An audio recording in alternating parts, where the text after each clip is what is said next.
The moment I walked into my parents' dining room, I felt that familiar mix of anticipation and dread. The smell of roasted chicken and fresh bread filled the air, and the polished table gleamed under the soft chandelier light. But somehow it didn't feel like home. My family had this uncanny way of making even ordinary evenings feel like auditions, where every word I spoke would be weighed and measured, every gesture judged. Tonight, I had tried to brace myself, reminding myself that I wasn't a child anymore, but a strange nervous flutter settled in my chest the second I heard the car pull up outside. My sister's new boyfriend arrived, tall and impeccably groomed, exuding the kind of confidence that made everyone else feel small by comparison. He greeted everyone with a casual smile that didn't quite reach his eyes and shook my hand in a way that felt patronizing, like he already knew he owned the room. The subtle dismissiveness wasn't blatant, but it was there. An eye roll, a half smile, the way he casually leaned back as if he were already the star of the evening. I felt it immediately, that creeping sense of being seen as the lesser one, the one who mattered less, the one everyone laughed at quietly behind polite smiles. As dinner progressed, he began dropping small jabs. Not cruel enough to alarm my parents, but precise, like darts aimed just for me. "Oh, you're still doing that job? I thought you'd be somewhere more exciting by now," he said casually, passing the bread. I forced a smile, trying to mask the sting, reminding myself that he was new here, that he didn't know me. My sister chuckled nervously, not realizing, or choosing not to, that the comment landed like a slap. My parents glanced between us with mild concern, but their discomfort was thin, polite, and ultimately empty. Inside, memories of previous dinners, childhood taunts, and moments of invisibility flashed through my mind. I thought about every time I had tried to prove myself, every achievement that went unnoticed, every laugh that was never mine. I had always wanted their approval, craved it in a way that left me vulnerable. And somehow, that desire made the current humiliation sharper. I clenched my fists under the table, telling myself this time would be different, that I would hold my dignity, that I would not give him the satisfaction of seeing me falter. And then, as if reading my thoughts, he leaned forward slightly, eyes glinting with mischief, and delivered the line that made my stomach drop and my pulse spike. "I can't believe you still think that's impressive. Really, everyone's laughing at you, right?" The words hung in the air like a thunderclap. My chest tightened, my throat felt raw, and for a brief, terrifying moment, I wondered if I would crumble under the weight of their laughter. I looked around the table, seeing faces frozen between amusement and polite awkwardness, and felt the full weight of isolation. In that instant, I realized this evening wasn't just about a casual dinner. It was the beginning of something far bigger, a moment that would define the battle lines in subtle but permanent ways. My heartbeat raced, my mind started spinning, and I knew, without a doubt, that nothing would ever be the same after this night. As soon as the appetizer plates were cleared, he turned his gaze fully toward me, like a predator sizing up its prey. "So you're still working at that tiny little company?" he said with a smirk that made my stomach knot. "I mean, that must feel fulfilling, I guess, for someone like you." The words dripped with condescension, delivered so casually that it felt rehearsed, as if he had spent hours crafting the perfect insult. The table fell into a tense silence for a beat, and then, as if on cue, my family erupted into uncomfortable laughter. Not hearty laughter, but the kind that prickles the skin, the polite chuckling that tries to disguise unease. My face burned instantly, cheeks hot, eyes flicking between the amused smiles and the sideways glances that seemed to confirm what I already felt. I was invisible. I froze, unable to muster a response, my mind scrambling for something clever or biting, anything to reclaim even a fraction of dignity. But every attempt at a retort died in my throat. I could feel his eyes, sharp and unyielding, observing my paralysis as if it were entertainment. My sister shifted in her seat, glancing down at her napkin, while my parents offered a weak smile that failed to shield me. It wasn't that they approved of his words, but their lack of intervention cut me deeper than the comment itself. The realization sank in that my humiliation wasn't solely his doing. It was compounded by my family's passive complicity. I remembered all the times I had tried to assert myself, the moments when I had spoken up only to be brushed aside or laughed at, the small victories that had never been acknowledged. And now, once again, it was happening. My life, my achievements, my existence, reduced to a punchline at a dinner table I thought I belonged to.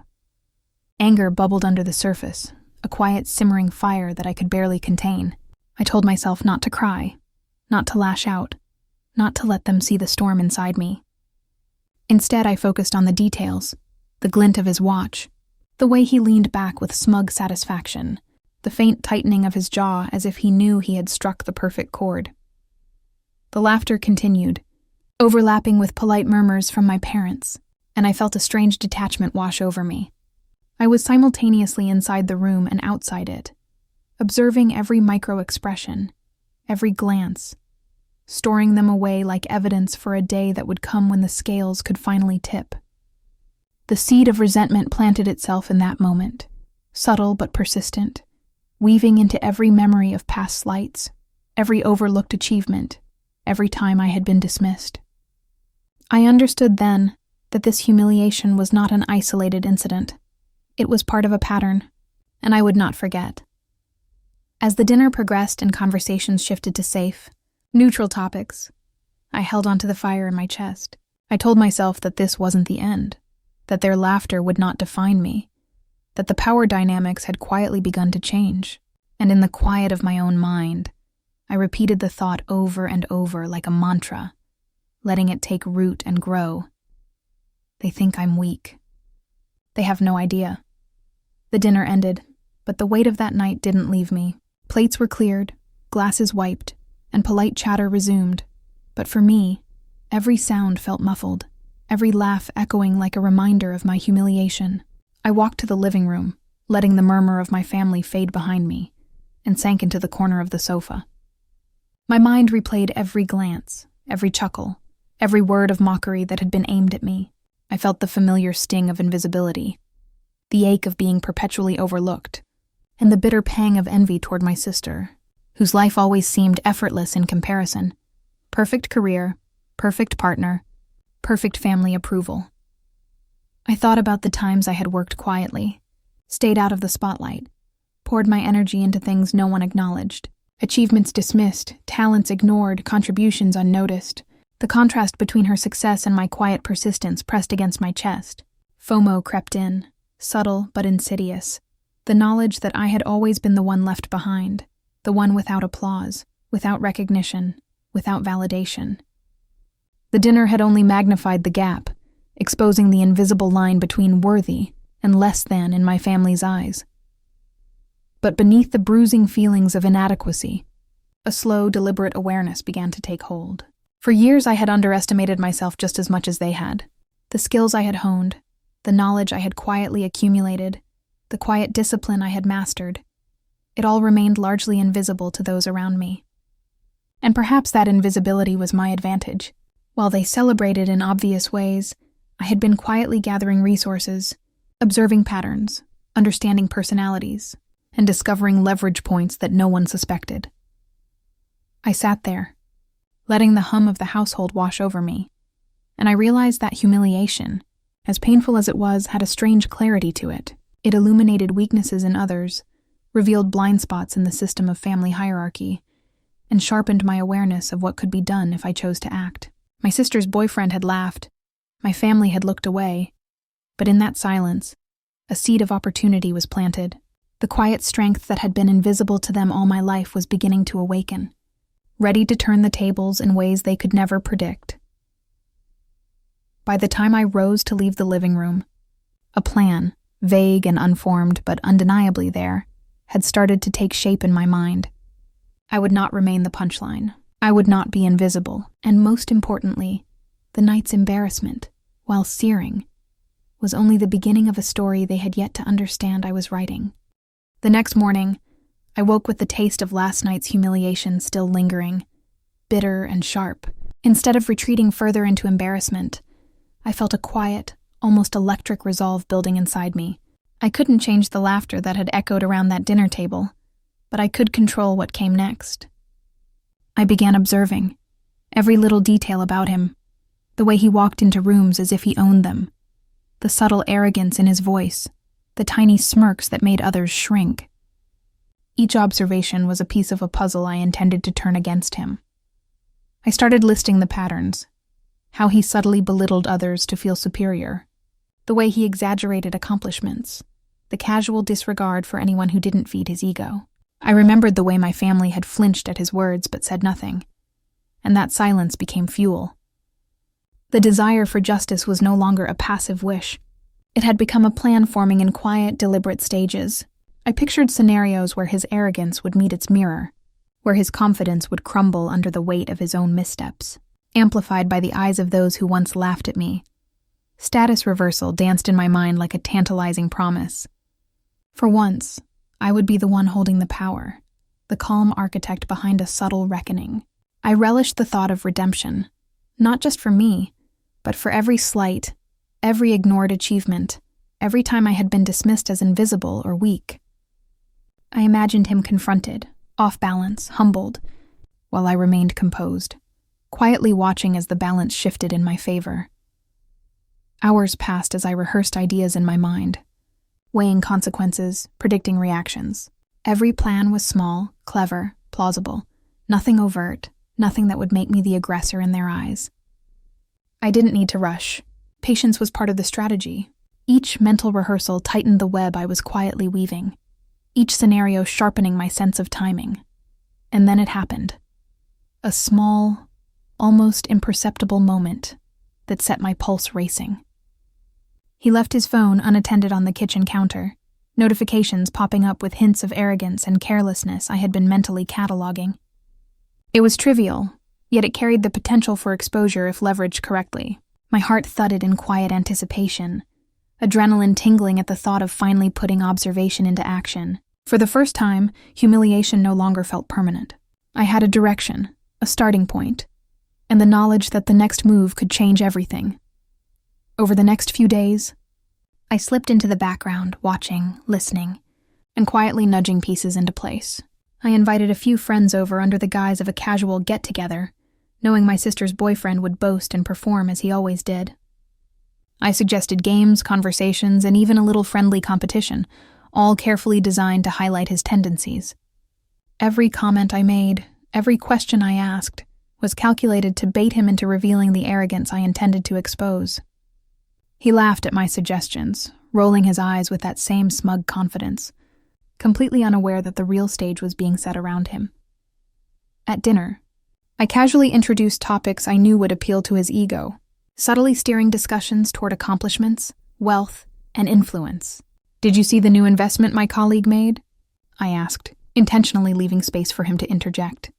Of course he did, spinning elaborate tales of exaggerated successes, adding just enough truth to sound convincing.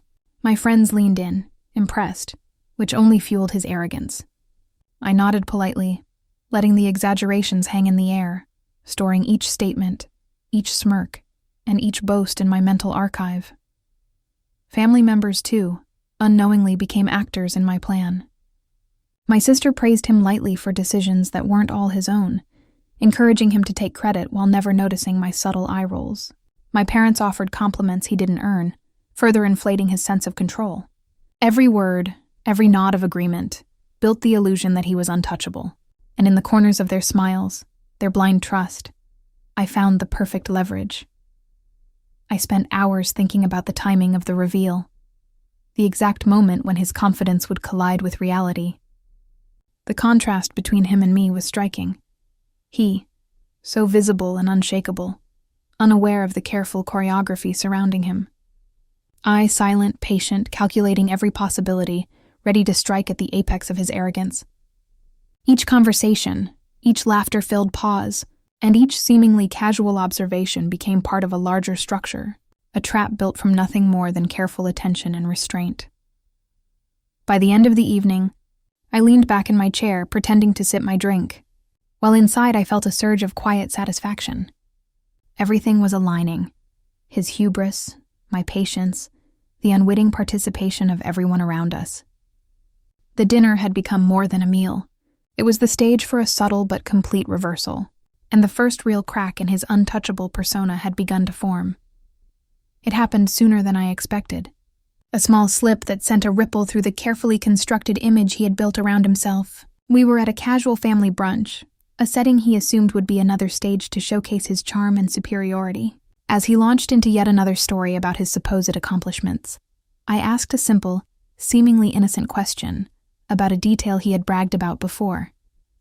He faltered, hesitated, and stumbled over his words, the confident mask cracking ever so slightly.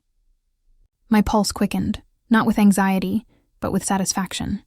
This was the first visible evidence that the arrogance he wielded so freely could be shaken.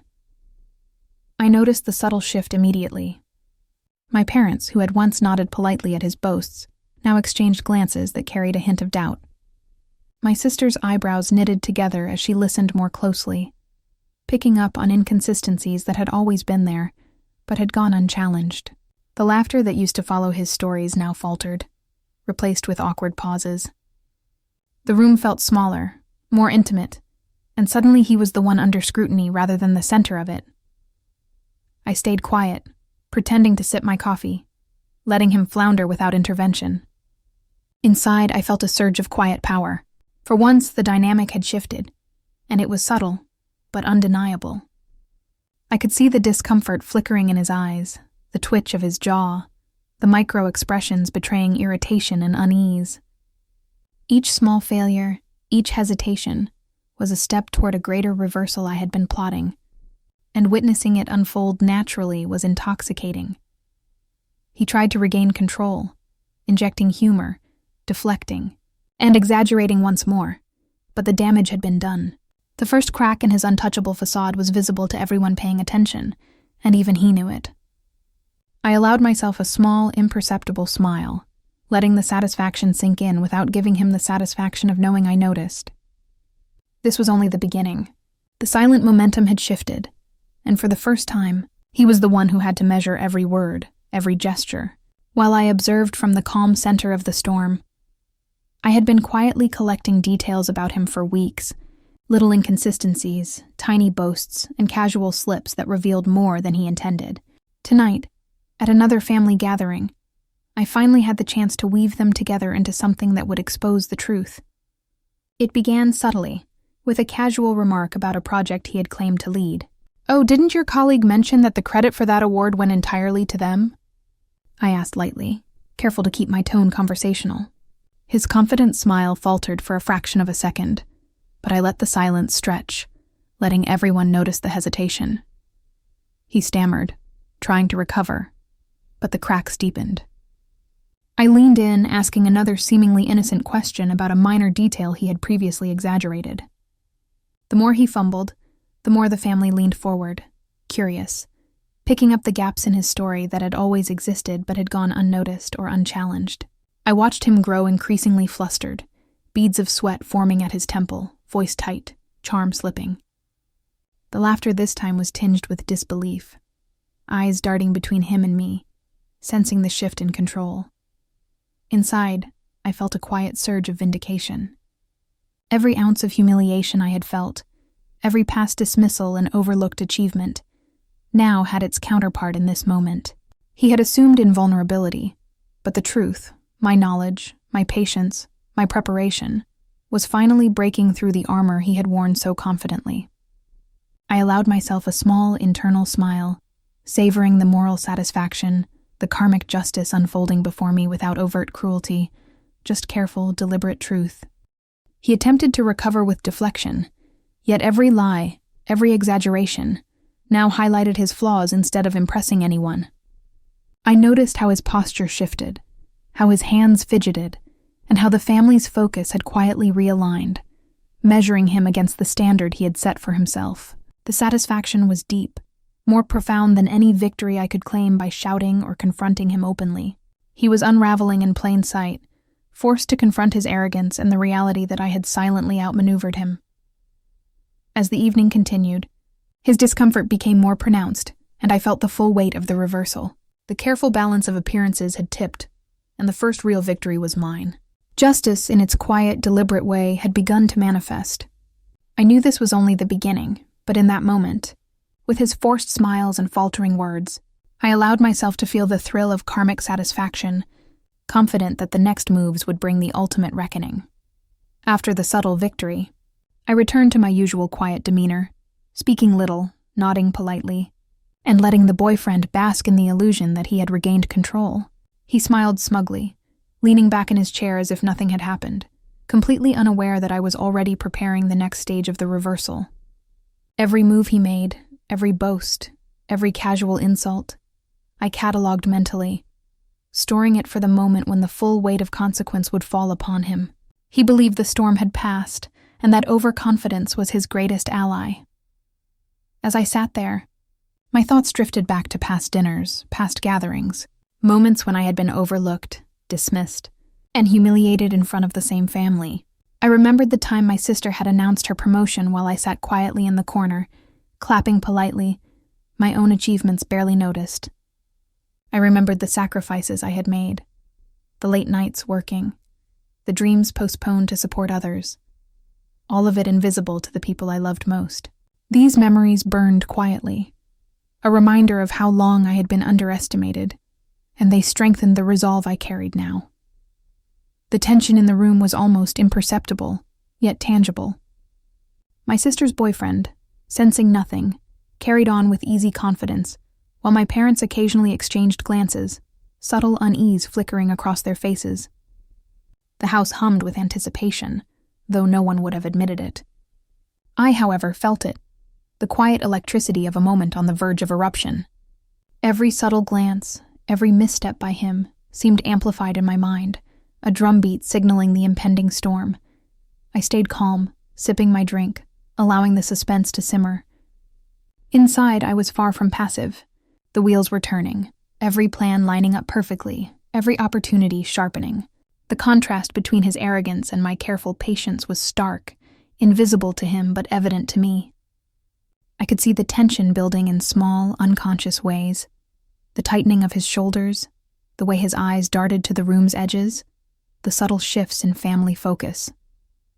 The calm was temporary, a necessary lull before the storm I had been preparing for so long, and in that stillness, I realized that anticipation was almost as powerful as the act itself. Every silent observation, every restrained comment, every flashback to my own past struggles had set the stage.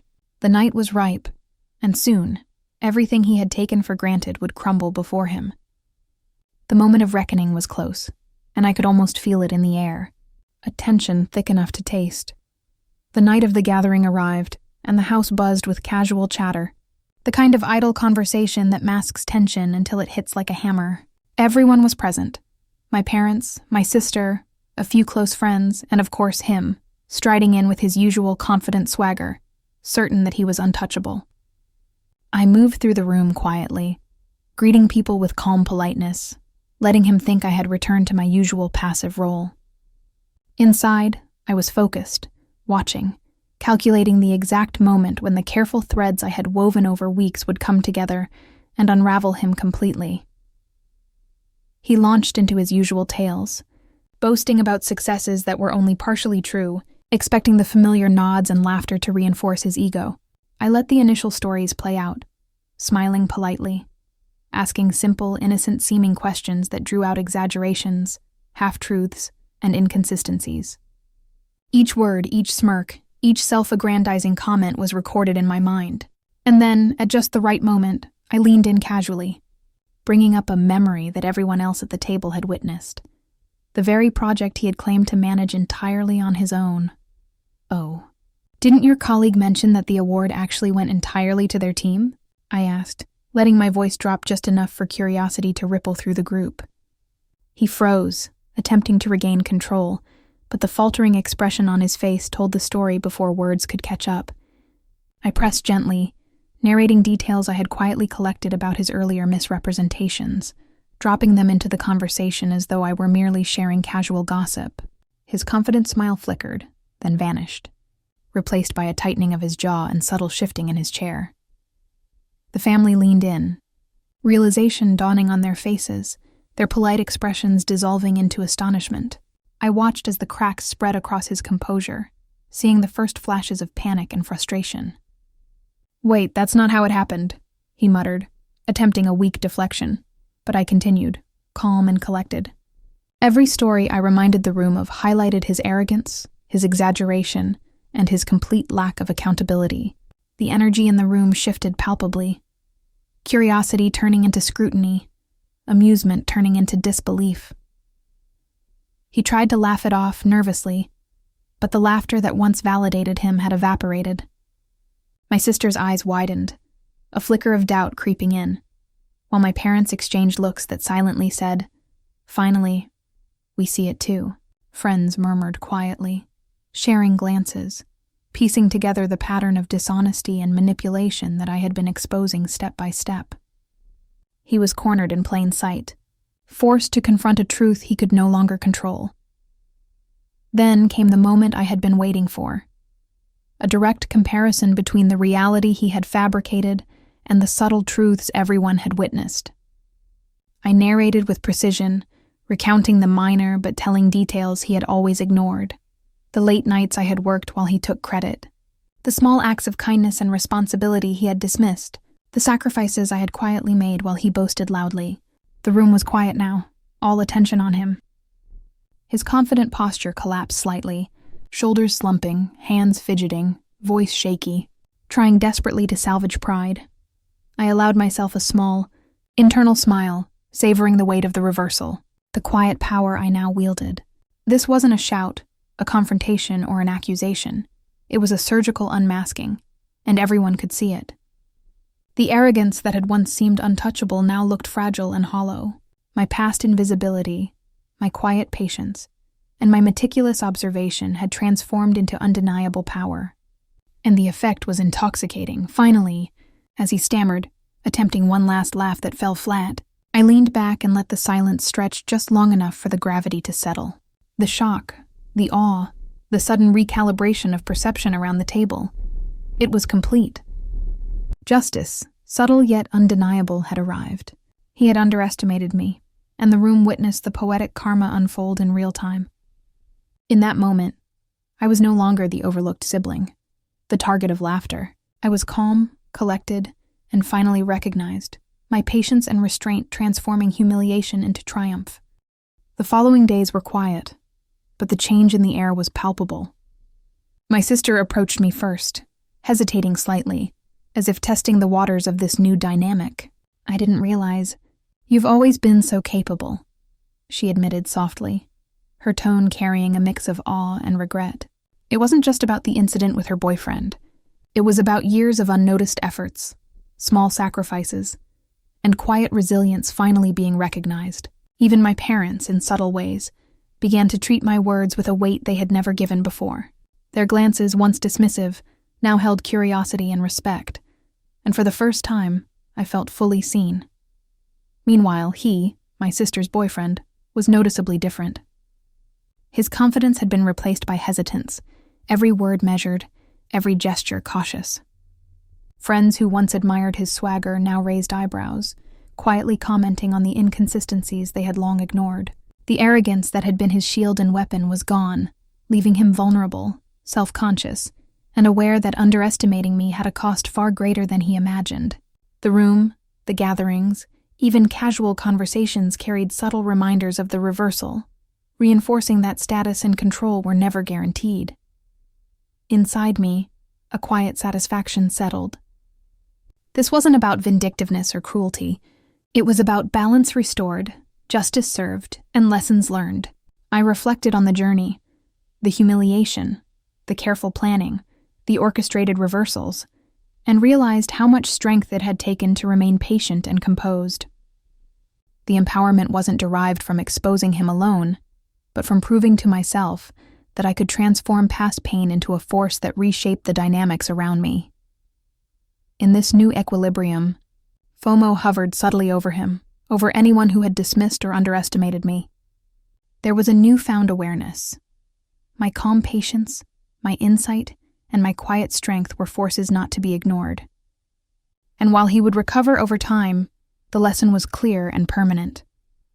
I had demonstrated that appearances were deceptive, that quiet resilience could outmaneuver arrogance, and that those who belittle others often underestimate the very people capable of changing the game. By the time I looked around the room, The air felt lighter yet charged with newfound respect. Conversations flowed easily. Laughter returned, but now it was genuine, inclusive, and tinged with awareness. I'd reclaimed my space, my dignity, and my voice. The past sting lingered faintly, but it had transformed into a source of power, a reminder that underestimating me carried consequences.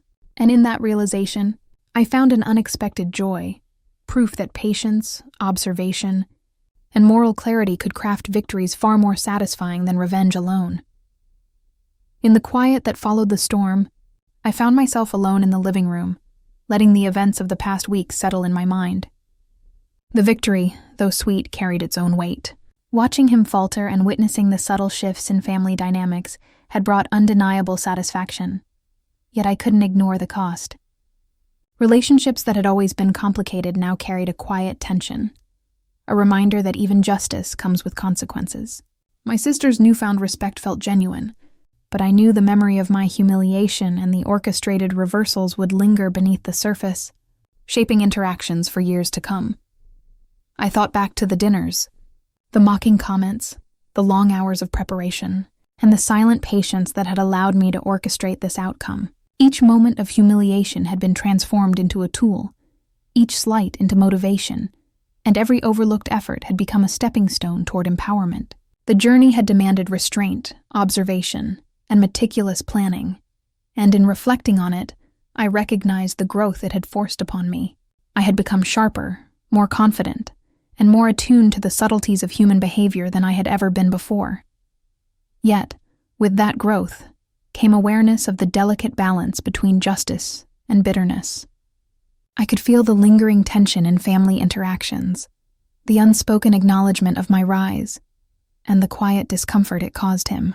The house felt different now, heavier in some ways, yet lighter in others, a complex mixture of satisfaction and the faint sting of fractured connections.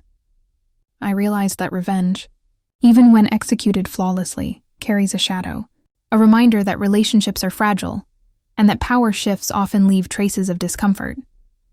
Still, I smiled quietly, understanding that the experience had taught me more than mere vindication. I had learned to trust my instincts, to value patience over impulsivity, and to wield subtlety as a tool more powerful than overt confrontation.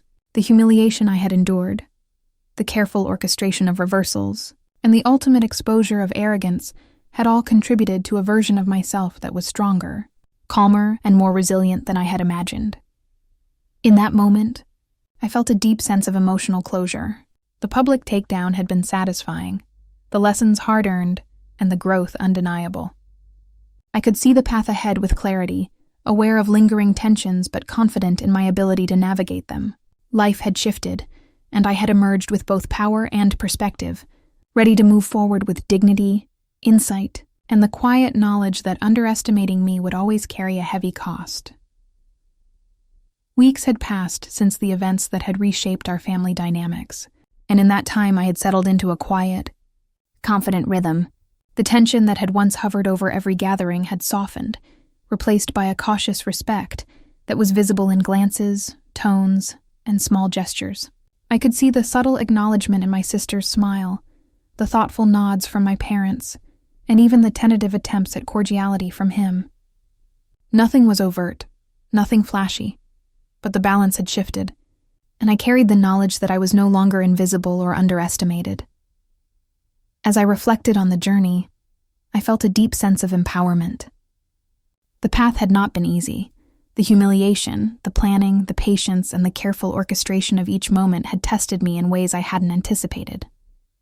But every challenge had strengthened me, revealing reservoirs of resilience, clarity, and strategic insight I hadn't fully recognized before. I realized that personal growth often comes not from comfort, but from navigating adversity, and this experience had done precisely that. Family gatherings now felt different. I could participate without fear of mockery, speak my mind without hesitation, and observe without judgment clouding my perspective. The subtle power dynamics had shifted. Laughter that once excluded me now included my voice, and respect was no longer assumed.